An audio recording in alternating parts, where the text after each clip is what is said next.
The stagecoach lurched to a stop in front of the general store, and Victoria Hastings pressed her gloved hand against the frosted window, her breath catching at the endless white expanse that stretched before her eyes. February 1882 had brought a merciless winter to La Veta, Colorado, and she wondered if she had made the gravest mistake of her 22 years by traveling west to marry a man she had never met. The driver yanked open the door, and an icy wind swept inside, stealing what little warmth remained in the cramped compartment. Victoria gathered her wool cloak tighter around her shoulders and accepted the man's weathered hand as she stepped down into snow that reached halfway up her boots. The cold was unlike anything she had experienced in Philadelphia, biting through layers of clothing as though they were made of paper. "This here is La Veta, miss," the driver announced, retrieving her trunk from the back of the coach. "Small town at the foot of the Spanish Peaks."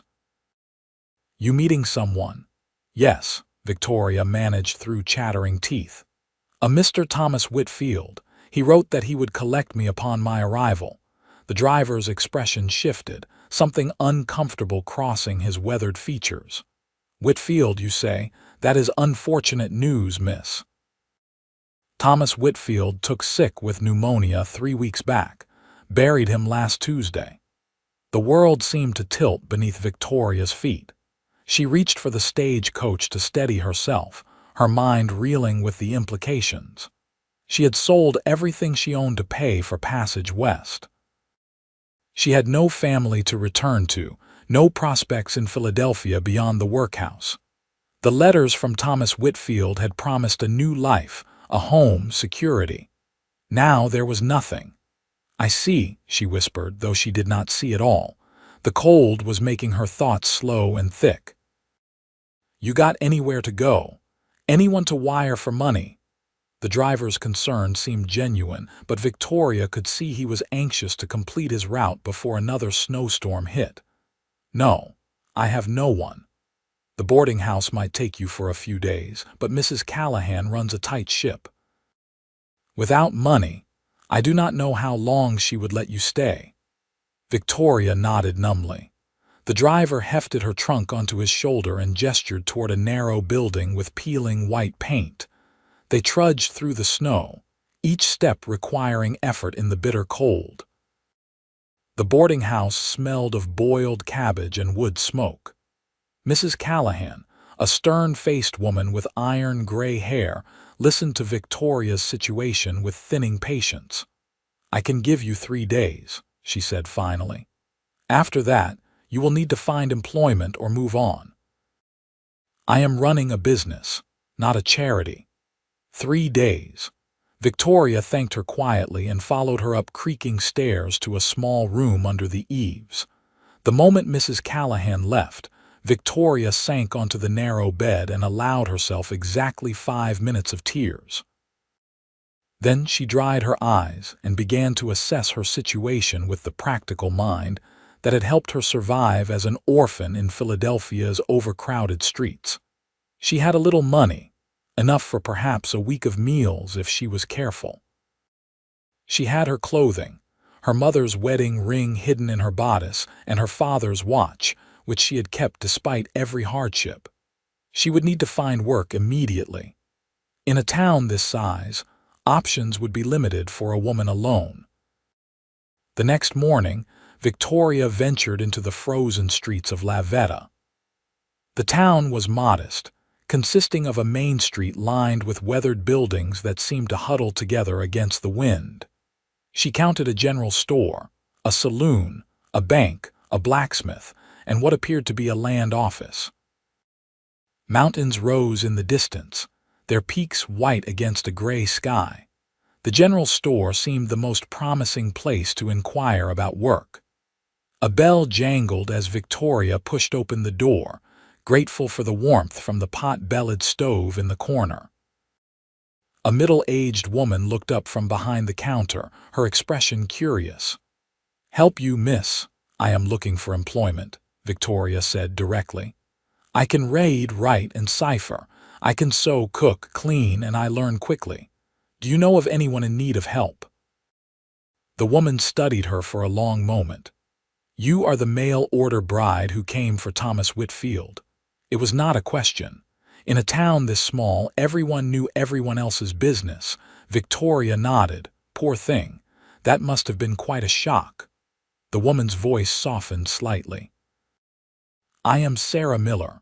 My husband and I run this store. I wish I could help, but we barely make enough to support ourselves. Winter is slow for business." "I understand. Thank you anyway." "Wait." Sarah leaned forward conspiratorially. "There is someone who might need help, though he would never admit it. Quentin Pierce owns a ranch about 5 miles north of town. His wife died in childbirth 2 years back, and he has been raising his daughter alone. Everyone knows he is struggling to manage both the ranch and a small child, but he is too stubborn to ask for assistance." Victoria's heart quickened. "Do you think he would hire me?" "Hard to say. Quentin has not been the same since Martha died. He comes to town only when necessary, speaks to no one more than required. But he needs help, that much is certain. You could ride out there and ask. Worst he can do is say no." "How would I get there? I do not have a horse." "You can rent one from the livery." "Tell Ben Miller, that is my brother-in-law, that I sent you. He will give you a fair rate." Victoria spent the remainder of her meager funds renting a gentle mare and receiving directions to the Pierce Ranch. The journey took over an hour through snow-covered terrain that seemed endless in its desolation. Her hands were numb inside her gloves, and her face burned with cold despite her scarf. She was beginning to wonder if she had passed the ranch entirely when she spotted a rough wooden gate and a narrow track leading toward a cluster of buildings. The ranch house was small but solidly built, with smoke rising from the chimney. A barn and several outbuildings stood nearby, half buried in snowdrifts. Victoria dismounted clumsily, her legs stiff from the cold and the unfamiliar saddle. She was tying the mare to the porch rail when the front door swung open. A man stood in the doorway, and Victoria's first thought was that he looked carved from the same granite as the surrounding mountains. He was tall and broad-shouldered, wearing work clothes and boots crusted with snow. His face was hard, all sharp angles and uncompromising lines, with dark hair that fell past his collar and eyes the color of storm clouds. He looked to be in his late 20s, and everything about him spoke of a man who had forgotten how to smile. "This is private property," he said, his voice as cold as the wind. Victoria straightened her spine. "Mr. Pierce, my name is Victoria Hastings. Sarah Miller suggested I speak with you about employment. Not hiring. Please, if I could just explain my situation. Not interested." He started to close the door. "I came west to marry Thomas Whitfield," Victoria said quickly. "He died before I arrived. I have no money and nowhere to go. I am willing to work hard for room and board. I can care for your daughter and keep house. You would not have to pay me wages." Quentin Pierce paused, his hand on the door. His expression remained impassive, but Victoria thought she detected a flicker of something behind those cold eyes. Before he could respond, a child's wail rose from inside the house. He turned his head toward the sound, frustration crossing his features. The crying intensified, becoming almost hysterical. Quentin looked back at Victoria, and she could see him weighing his pride against his desperation. "You know anything about children?" he asked roughly. "Yes. I worked in an orphanage before coming west." The crying reached a new pitch. Quentin stepped aside. "Come in." The house was warmer than outside, but far from comfortable. Victoria quickly assessed the space.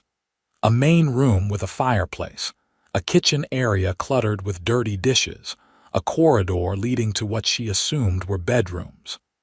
Everything bore the signs of a man trying and failing to maintain order while managing too many responsibilities. Quentin strode down the corridor and returned carrying a red-faced little girl who looked to be about 18 months old. The child was thrashing in his arms, sobbing inconsolably. He held her awkwardly, as though she were a wild animal he did not quite know how to handle. "She has been like this all morning," he said, having to raise his voice over the screams. "I cannot get her to stop. I do not know what she wants." Victoria removed her gloves and cloak, then held out her arms. Quentin transferred the child to her, looking relieved to be free of the burden. The little girl continued to cry, but Victoria held her close, swaying gently and humming a soft tune her own mother had once sung to her. "What is her name?" Victoria asked. "Emma." "Hello, Emma," Victoria murmured into the child's dark hair. "I know, sweet girl. Everything is so hard, isn't it?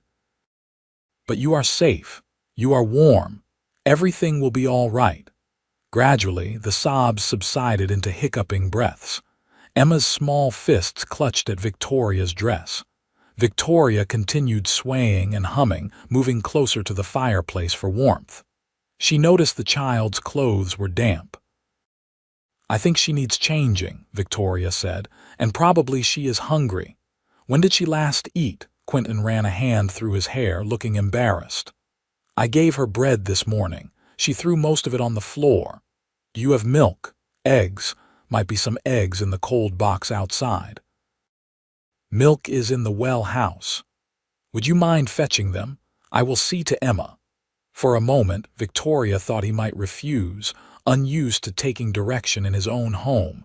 Then he grabbed his coat and headed outside. Victoria explored the house until she found Emma's room, a small space with a crib and a changing table. She cleaned and changed the child, talking to her softly the entire time. Emma watched her with solemn brown eyes, her crying forgotten. She was a beautiful child, with her father's dark hair and what Victoria suspected were her mother's delicate features. Her clothes were clean but ill-fitting, as though Quentin had difficulty determining what size she needed. When Victoria returned to the main room, Quentin was back with eggs and a jug of milk. Victoria settled Emma in a wooden high chair she found in the corner and set about making scrambled eggs. She cleaned dishes as she worked, bringing order to the chaos. Emma ate hungrily, making a mess but clearly enjoying the food. Quentin stood near the fireplace, watching. Victoria could feel his gaze on her but focused on the child. When Emma finished eating, Victoria cleaned her face and hands, then set her on the floor with a rag doll she found on a shelf. Emma immediately began playing, babbling contentedly to herself. The silence between the adults stretched. Victoria turned to face Quentin Pierce directly. "I need this position," she said honestly. "I have no other options, but I believe I can help you. Your daughter needs proper care. Your home needs attention. I can provide both if you will allow me to stay." Quentin's jaw tightened. People will talk. A single woman living on a ranch with a widower. People talked about me in Philadelphia when I had to take work in a factory to avoid starving. I learned that survival matters more than gossip. "I cannot pay you. You can provide room and board.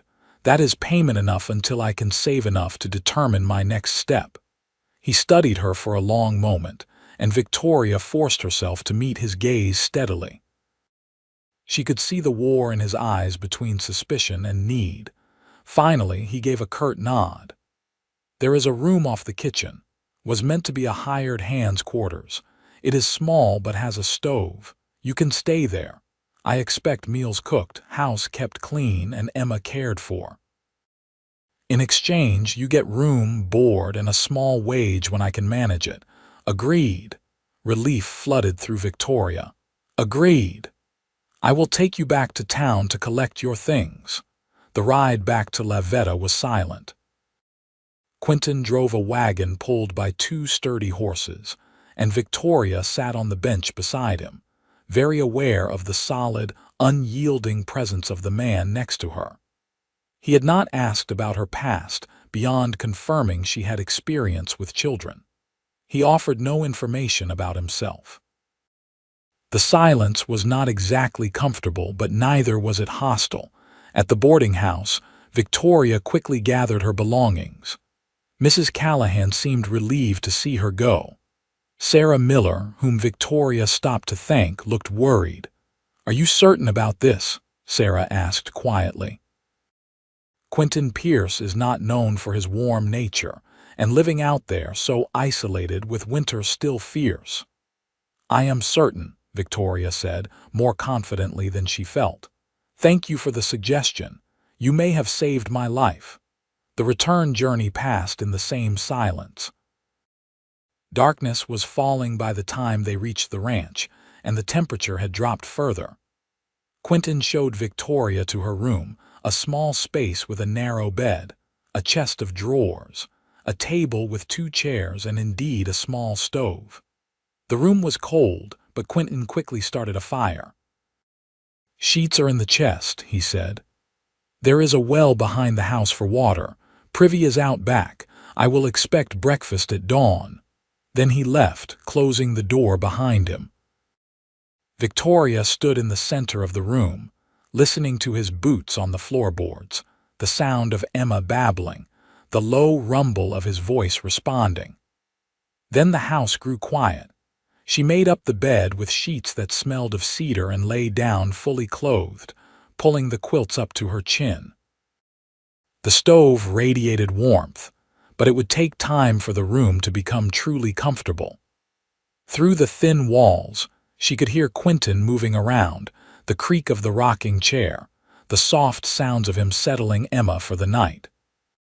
Victoria closed her eyes and thought about the strange turn her life had taken. She had come west to marry a stranger and found herself working for a different stranger instead, in a house full of ghosts and silence. Quentin Pierce was nothing like what she had expected. He was hard and closed off, his grief worn like armor. But she had seen the way he looked at his daughter, the desperation in his eyes when he could not soothe her crying. Beneath the ice, there was something human, something that still felt, even if he tried to pretend otherwise. The days that followed fell into a rhythm. Victoria rose before dawn to prepare breakfast: biscuits, bacon, eggs, coffee. Quentin ate without comment, then disappeared outside to tend to the animals and the endless work a ranch demanded, even in winter. Victoria cleaned the house, discovering corners that had not seen attention in months.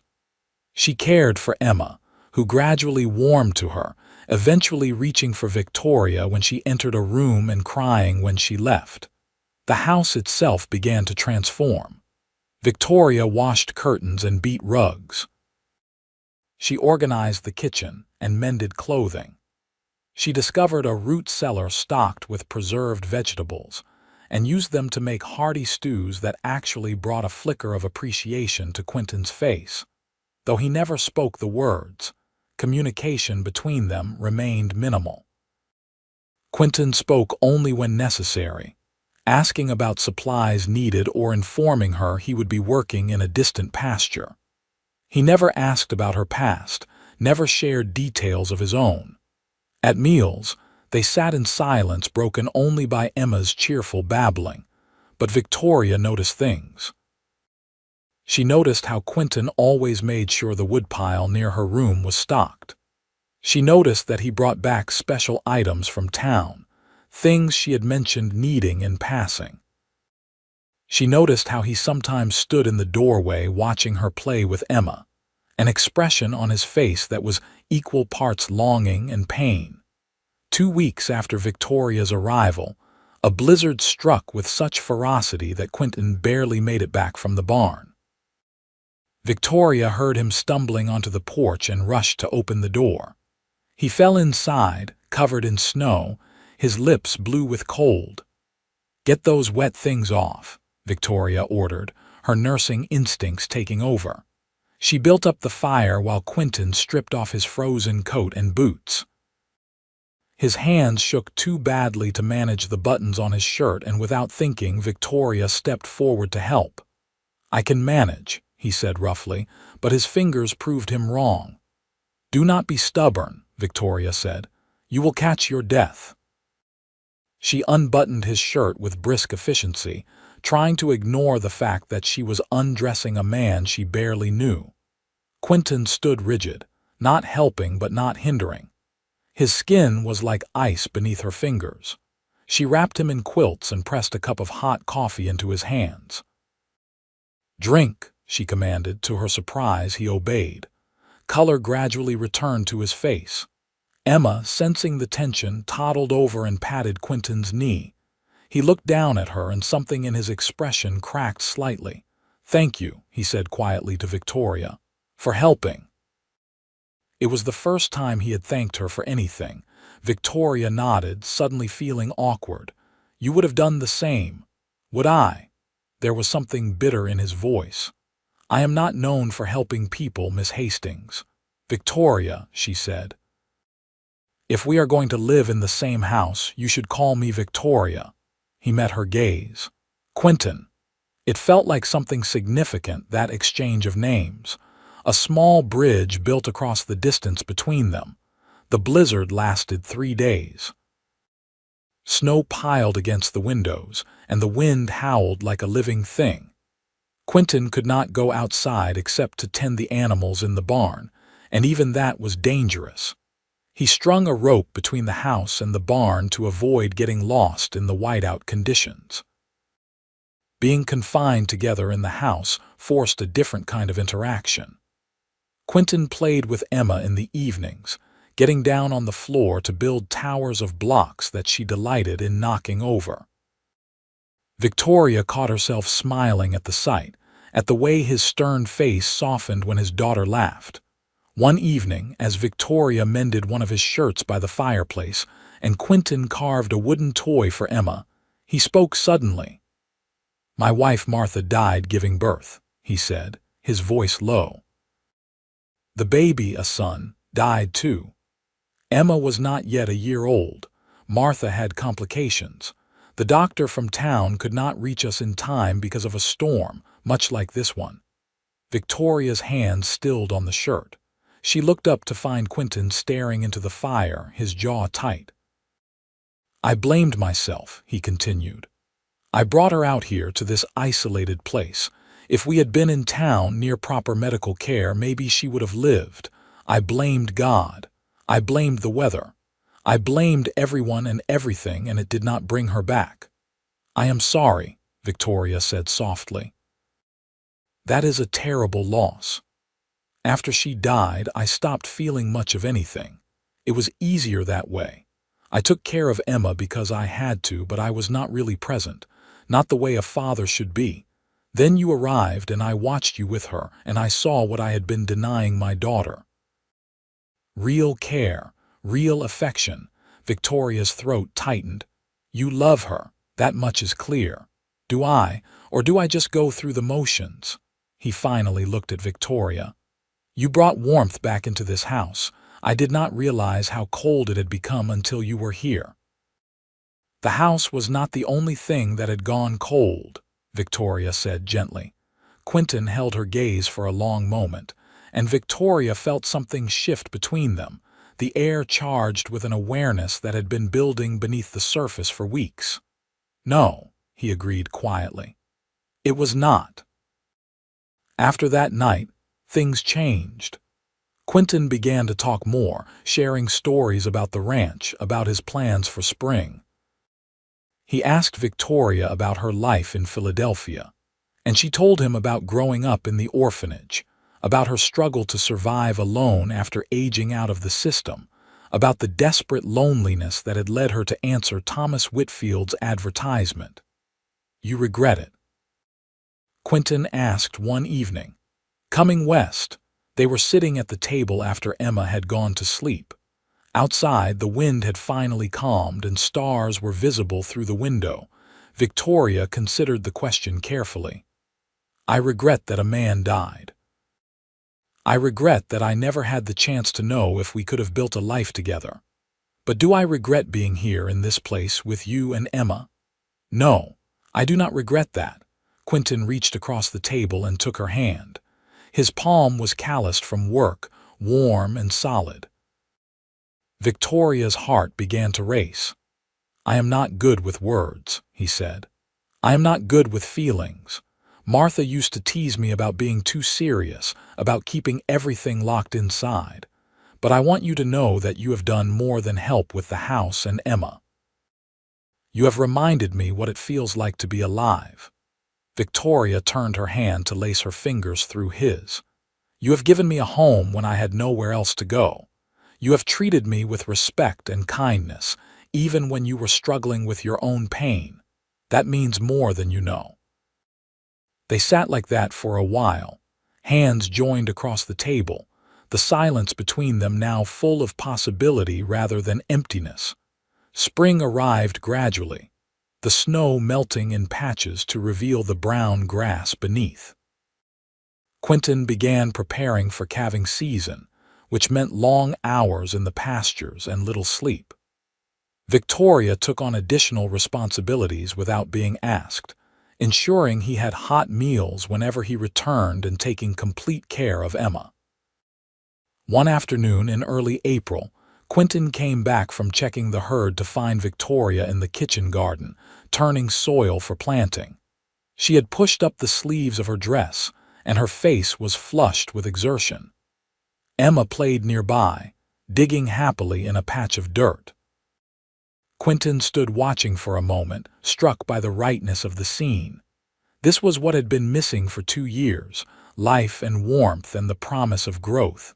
Victoria looked up and saw him, a smile lighting her face. I thought I would plant vegetables, she said. Sarah Miller gave me seeds when I was in town last week.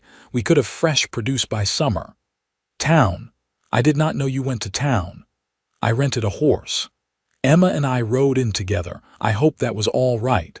Quentin crossed the yard to the garden. Of course it is all right. But you should have told me. I would have taken you. You were busy with the calves. I did not want to disturb you, Victoria. He waited until she looked at him. You are not a servant here, you are. He paused, searching for the right words. You are part of this family. If you need something, tell me. Color rose in her cheeks. Part of the family.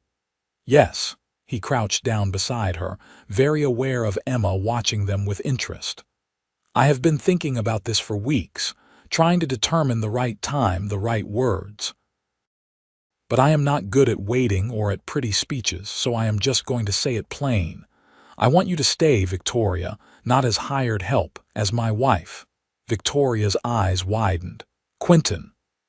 I know this is sudden. I know I am not an easy man, but I care for you. Emma loves you. And I think, if you are honest, you might have feelings for me too. I do, Victoria whispered. I have for weeks, but I did not dare hope that you might feel the same. Quentin reached out and tucked a strand of hair behind her ear, his touch gentle. I thought my heart died with Martha. I thought I would never feel anything again, but you changed that. You brought warmth back into my life, Victoria. You melted something in me that I thought was frozen forever. Victoria leaned into his touch, her eyes bright with unshed tears. Yes, yes, yes, I will marry you. Yes, I want to stay. Yes to all of it. Quentin pulled her close, mindful of Emma watching them. He pressed his lips to Victoria's forehead, then her cheek, then finally her mouth in a kiss that was tender and searching and full of promise. Victoria kissed him back, her hands coming up to frame his face, and it felt like coming home. Emma clapped her hands and giggled, breaking the moment. Quentin pulled back and laughed, the sound rusty from disuse but genuine. Victoria joined in, happiness bubbling up from somewhere deep inside. They were married in Lavetta 2 weeks later. Sarah Miller and her husband stood as witnesses. The ceremony was simple, held in the small church with the preacher's wife playing a slightly out-of-tune piano. Emma stood between them, holding Victoria's hand on one side and Quentin's on the other. When the preacher pronounced them husband and wife, Quentin kissed Victoria with considerably more passion than was probably appropriate in church. Sarah Miller fanned herself and whispered to her husband, and Victoria blushed, but did not pull away. The townspeople had been wary at first about the arrangement, gossiping about the mail-order bride who ended up with a different man. But seeing Quentin Pierce smile for the first time in 2 years softened hearts. People brought gifts to the small reception at the boarding house. Preserves, fabric for curtains, a hand-carved cradle that made Victoria tear up because it implied hope for the future. Life settled into a new rhythm at the ranch. Victoria was no longer helping Quentin. She was his partner in every sense. They worked side by side during the day, planning improvements to the ranch and caring for Emma. At night, they lay in the bed they now shared, talking in the darkness about their hopes and dreams. Quentin proved to be a passionate husband, tender and attentive in ways that surprised Victoria. He had spent so long locked away from his feelings that now, with the barriers down, everything he felt came through with an intensity that left her breathless. "I love you," he told her one night, his voice rough with emotion. "I did not think I would ever say those words again, but they are true. I love you, Victoria." "I love you too," she whispered against his chest. "More than I thought possible." Summer brought long, warm days and the satisfaction of watching their garden flourish. Emma grew like a weed, learning new words and becoming more confident in her steps. She started calling Victoria Mama, which brought tears to Victoria's eyes the first time and made Quentin pull his wife into a fierce embrace. "You are her mother in every way that matters," he said. "Thank you for loving her as your own." In August, Victoria realized she was with child. She had suspected for a few weeks, but waited to be certain before telling Quentin. She chose a quiet evening when Emma was already asleep, and they were sitting on the porch, watching the sun set behind the Spanish peaks. "I have something to tell you," she said, nervous despite knowing how he would react. Quentin turned to her, immediately attentive. "What is it?" "I am with child. I am going to have a baby." For a moment, Quentin did not move.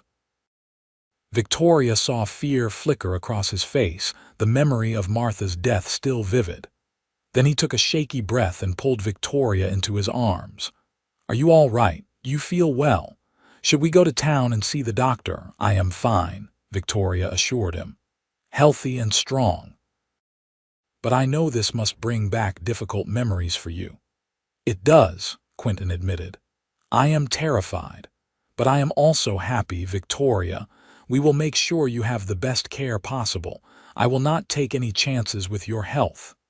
True to his word, Quentin became almost overprotective. He insisted Victoria rest more, do less heavy work. He brought a doctor from Pueblo to examine her, paying a premium for the house call. The doctor pronounced her in excellent health and told Quentin to stop worrying so much. As fall arrived and Victoria's belly grew, Quentin built a larger cradle and added a room to the house for the new baby. He worked with a fierce determination, as though constructing the perfect nursery could somehow guarantee a safe delivery. Sarah Miller visited often, bringing advice and baby clothes and the reassurance of a woman who had birthed 4 healthy children. "You are young and strong," she told Victoria. "You are going to be fine." Winter returned with the first snow in November. Victoria was now heavily pregnant, moving more slowly but still determined to maintain the household. Quentin had hired a young man from town to help with the ranch work, freeing him to stay closer to the house. On a frigid night in early December, Victoria's labor began. Quentin immediately sent the hired hand to fetch Sarah Miller and the doctor, then helped Victoria into the bedroom. His face was pale with fear, but his hands were steady. "I am right here," he told her, gripping her hand. "I am not going anywhere." The labor was long and difficult. Victoria drew on reserves of strength she had not known she possessed. And through it all, Quentin stayed by her side, wiping her forehead, murmuring encouragement, holding her when the pain became almost unbearable. Finally, in the early hours of the morning, a baby's cry filled the room. The doctor held up a squalling, red-faced infant. "You have a son," he announced. Quentin's face crumpled with relief and joy. He pressed kisses to Victoria's sweat-dampened forehead, tears streaming down his face. "You did it. You are all right. Thank God you are all right." Victoria was exhausted but euphoric. The doctor placed the baby in her arms and she looked down at the tiny face, the dark hair, the features that were a blend of her and Quentin. "He is perfect," she whispered. "What will you name him?" Sarah asked. Quentin and Victoria looked at each other. They had discussed names but never settled on one. Now, holding their son, Victoria knew. "James," she said. "James Pierce." Quentin smiled through his tears. "James, I like that." Emma, who had been sleeping in the next room, woke and toddled in, rubbing her eyes. Quentin lifted her up so she could see her baby brother. "Emma, meet James," he said softly. Emma reached out a finger and touched the baby's hand. James's tiny fingers curled around hers and Emma giggled with delight. It was a perfect moment, the four of them together, a family forged not by blood alone but by love and choice and determination. The months that followed were busy and joyful. James was a healthy baby with a good appetite and his father's serious expression, which looked comical on such a young face. Emma doted on her little brother, always wanting to help with his care. Quentin proved to be a devoted father, more comfortable this time around with the demands of an infant. Victoria often woke in the night to find him already at the cradle, soothing James back to sleep or just watching him with an expression of wonder. "I missed so much with Emma," he confessed to Victoria one night. "I was too buried in grief to appreciate her babyhood. I am not going to make that mistake again." "You are a wonderful father," Victoria assured him. "Emma knows you love her, and James will grow up knowing it too." As James grew, the ranch prospered. Quentin's herd increased, and he hired additional help to manage the expanding operation. Victoria's garden became legendary in Lavetta, providing more produce than they could use themselves. She started selling the surplus in town, building her own small income. Life was not without challenges. There were hard winters and dry summers. There were cattle lost to disease and crops damaged by hail. But through it all, Quentin and Victoria faced each obstacle together, their bond growing stronger with each trial overcome. On their third wedding anniversary, Quentin surprised Victoria with a piano shipped all the way from Denver. "I know you used to play," he said, as workers wrestled the instrument into the parlor they had added to the house. "I thought you might want to again." Victoria was speechless with joy. She sat down at the keys, her fingers finding their way across a melody she had not played in years. Music filled the house, and Emma danced while James clapped his pudgy hands. That evening, after the children were asleep, Victoria found Quentin in the barn. He was checking on a mare about to foal, but he looked up when she entered. "Thank you for the piano," she said. "That was incredibly thoughtful. You have given me so much," Quentin replied. "I wanted to give you something that would bring you joy." Victoria crossed the barn and wrapped her arms around him. "You bring me joy, Quentin. You and Emma and James, this life we have built together. 3 years ago, I arrived here with nothing but a trunk and a great deal of fear. You gave me a home, a family, a purpose." "You did the same for me," Quentin said, holding her close. "You melted a heart I thought was frozen beyond repair. You showed me that love can come more than once in a lifetime, and that second chances are precious gifts." They stood together in the warm barn, the smell of hay and horses around them, the promise of spring in the air. Through the open door, they could see the house they had transformed together, light glowing in the windows, smoke curling from the chimney. "Do you ever think about that day you arrived?" Quentin asked. "How different things could have been." "Sometimes," Victoria admitted. "If Thomas Whitfield had lived, I would have married him as planned. I would never have known you or Emma or this life. It makes me sad to think about, even though it was not meant to be." "I think of it too," Quentin said. "If I had been too proud to accept your help that first day, if I had turned you away, I almost did, you know." "What stopped you?" Emma's crying, and something in your eyes. "A determination that matched my own stubbornness." He smiled, the expression coming easily now. "I am grateful every day that I let you in, Victoria. You are the best thing that ever happened to me." They kissed in the shadowy barn, a kiss full of tenderness and passion and 3 years of accumulated love. When they finally pulled apart, Victoria laughed softly. "What is funny?" Quentin asked. "I was just thinking how scandalized Mrs. Callahan would be if she could see us now. Kissing in a barn like shameless newlyweds." "We are shameless," Quentin said, grinning, "and I would not have it any other way." They walked back to the house hand in hand, their breath misting in the cool evening air. Inside, they checked on the children. Emma was sprawled across her bed, her dark hair tangled on the pillow. James slept on his back, his arms flung above his head in complete abandon.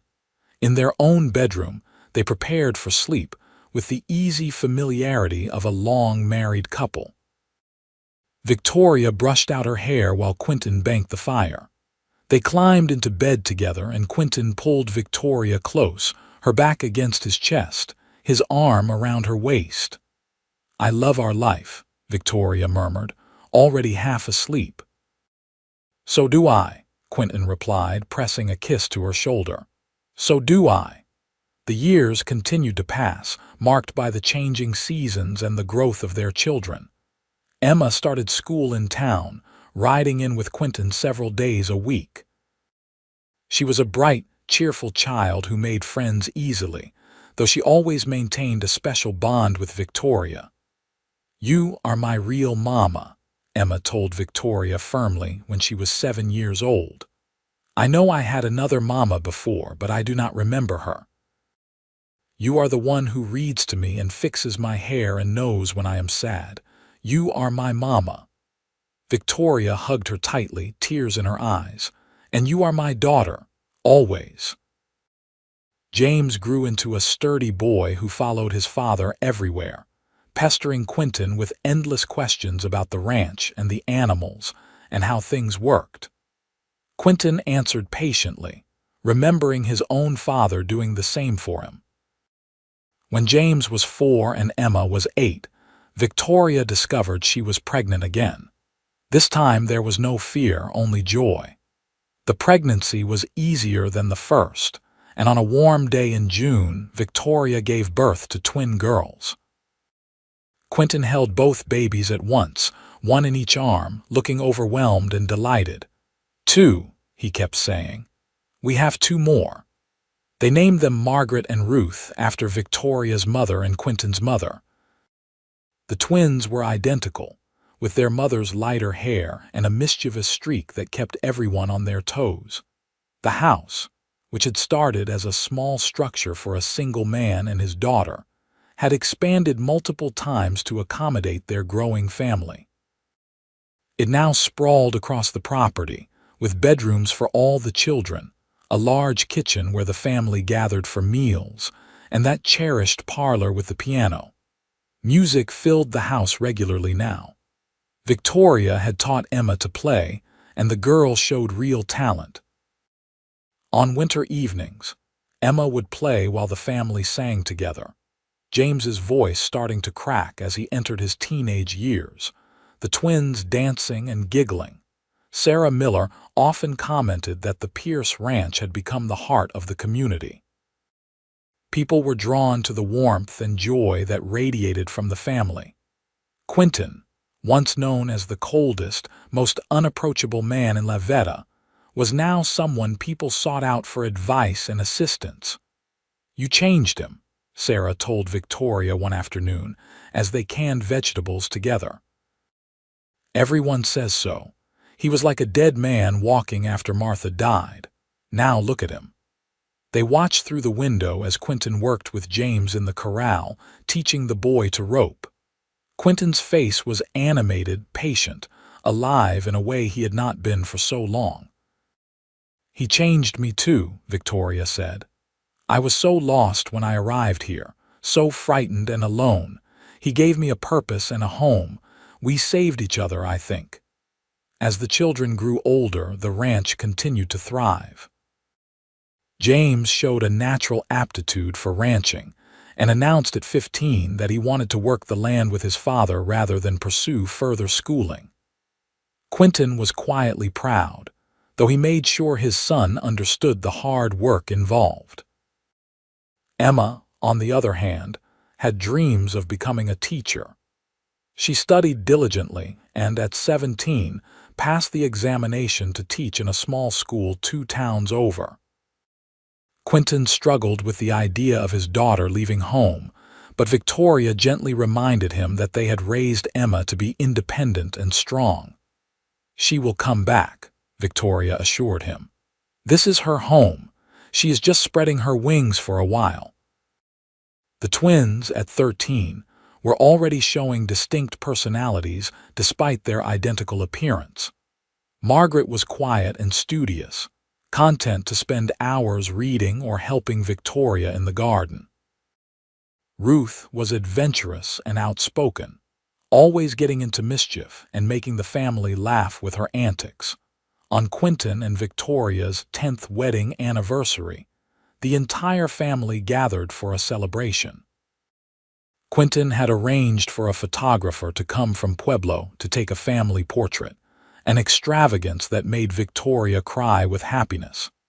They assembled on the porch, Quentin and Victoria seated in the center with the twins standing on either side. Emma, home for the weekend, stood behind Victoria, her hand on her mother's shoulder. James stood behind Quentin, tall and serious, already looking so much like his father. "Everyone hold still," the photographer instructed, disappearing under the black cloth.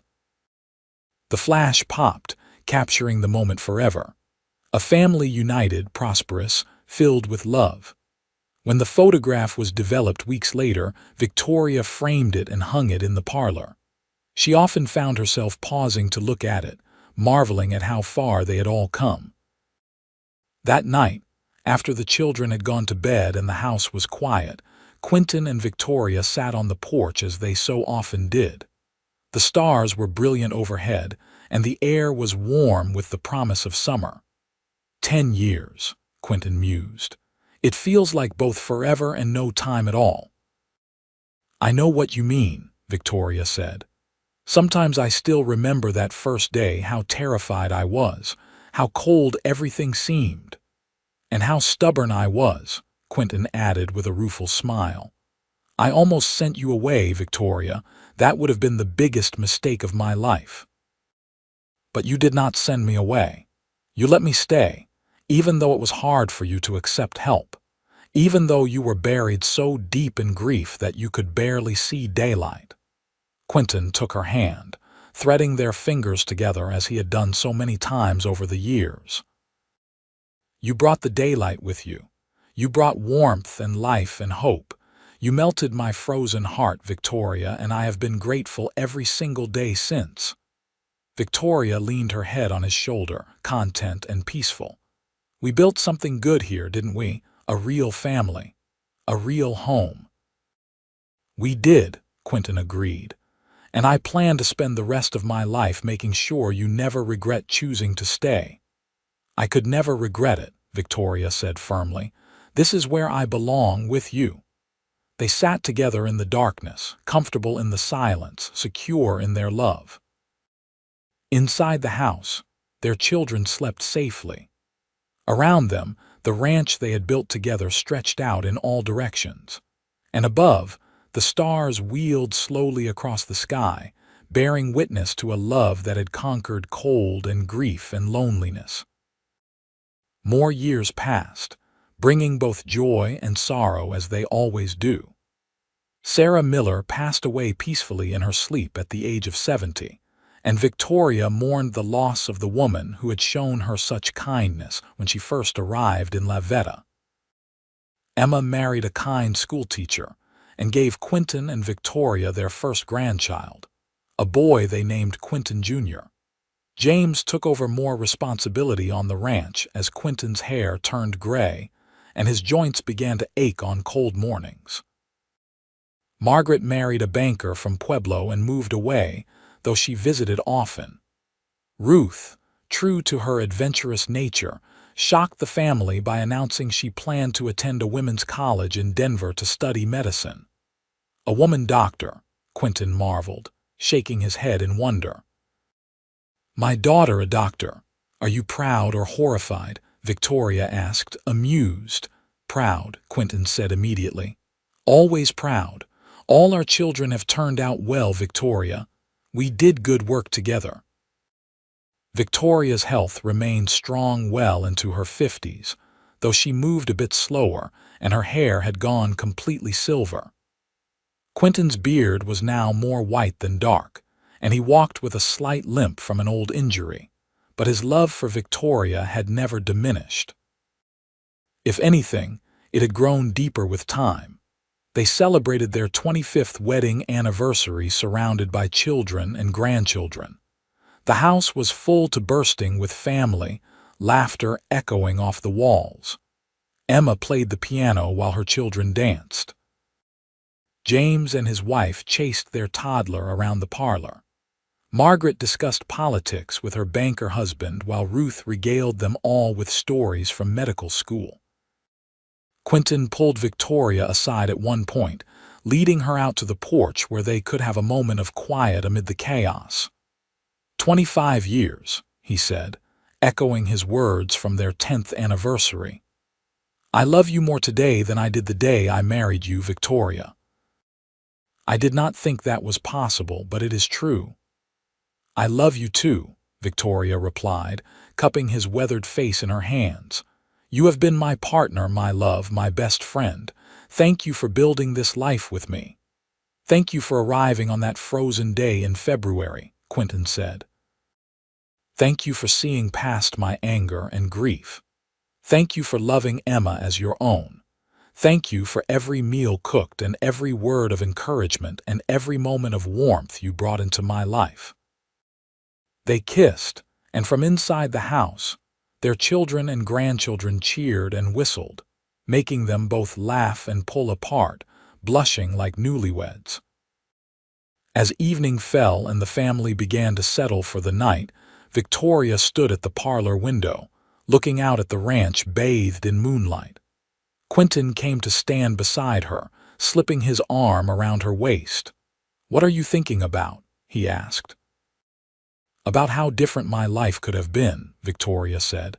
"If Thomas Whitfield had not died, if I had turned around and gone back to Philadelphia, if you had sent me away that first day, so many moments where everything could have gone differently." "But it did not," Quentin said.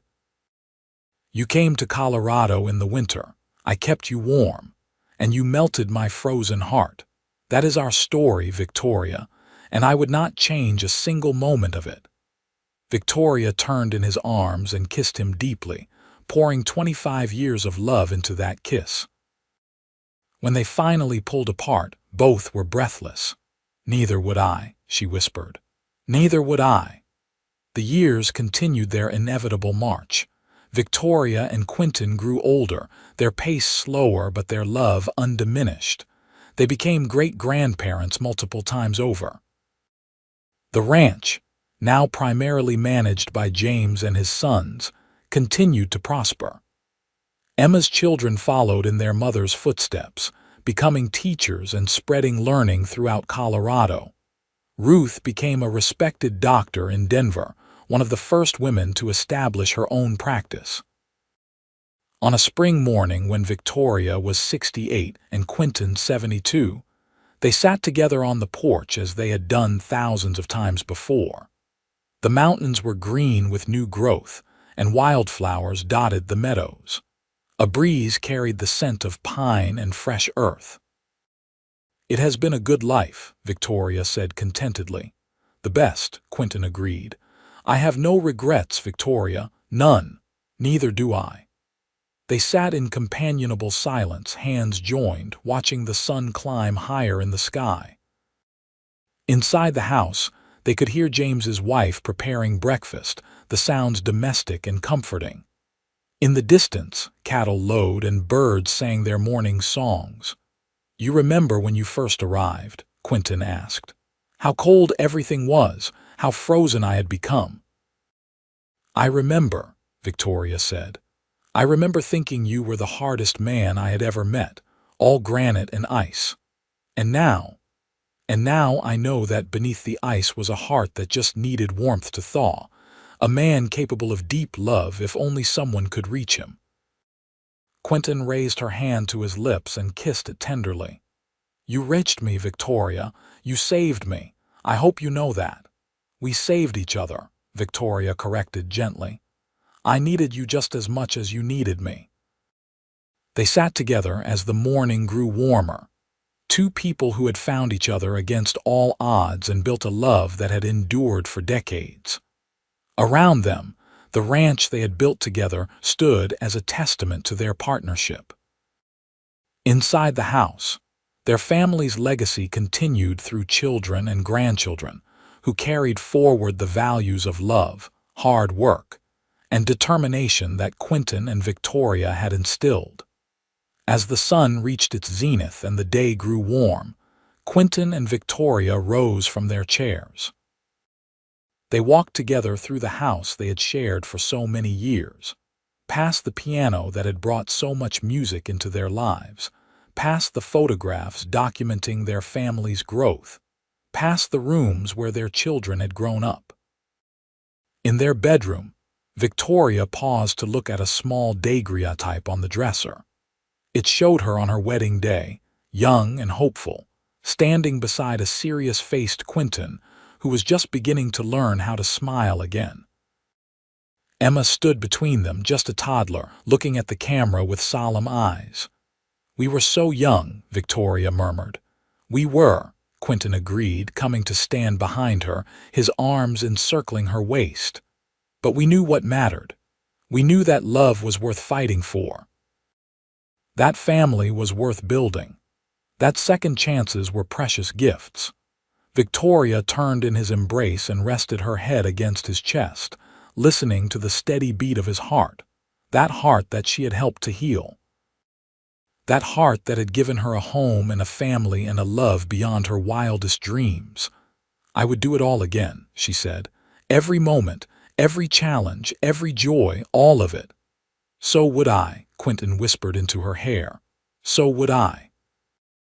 They stood together in the afternoon light, two souls who had found each other in the winter cold and built a warmth that would endure beyond their years. The story that had begun with a mail-order bride arriving in the snow and a frozen-hearted cowboy had become a tale of redemption, healing, and enduring love. Outside, the Colorado wind whispered through the mountains, carrying with it the promise of tomorrow and all the tomorrows after that. The ranch would continue. The family would grow.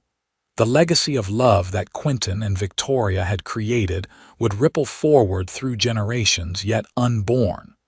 But in that moment, in that room filled with the accumulated treasures of a life well lived, there was only the two of them. A cowboy who had learned to love again. A bride who had found her true home. Two hearts that had healed each other and, in doing so, had created something beautiful and lasting and true. The sun continued its journey across the sky, painting the room in shades of gold and amber. And Quentin and Victoria remained together, holding each other close, grateful for every moment they had been given, for every trial they had overcome, for every joy they had shared.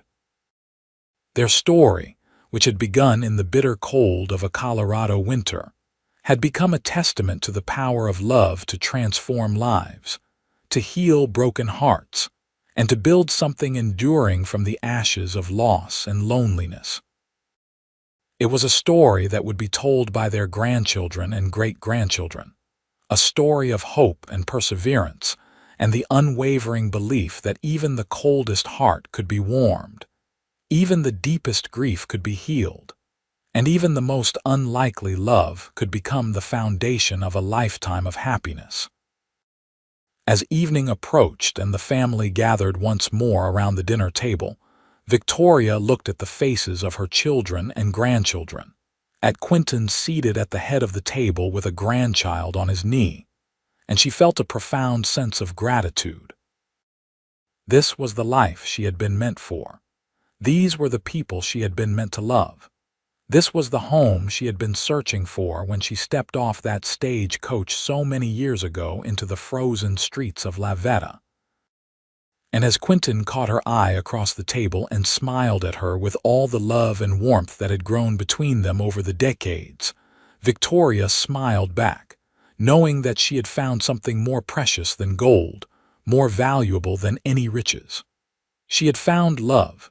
She had found family. She had found home. The cowboy had kept her warm through that first bitter winter and all the winters that followed.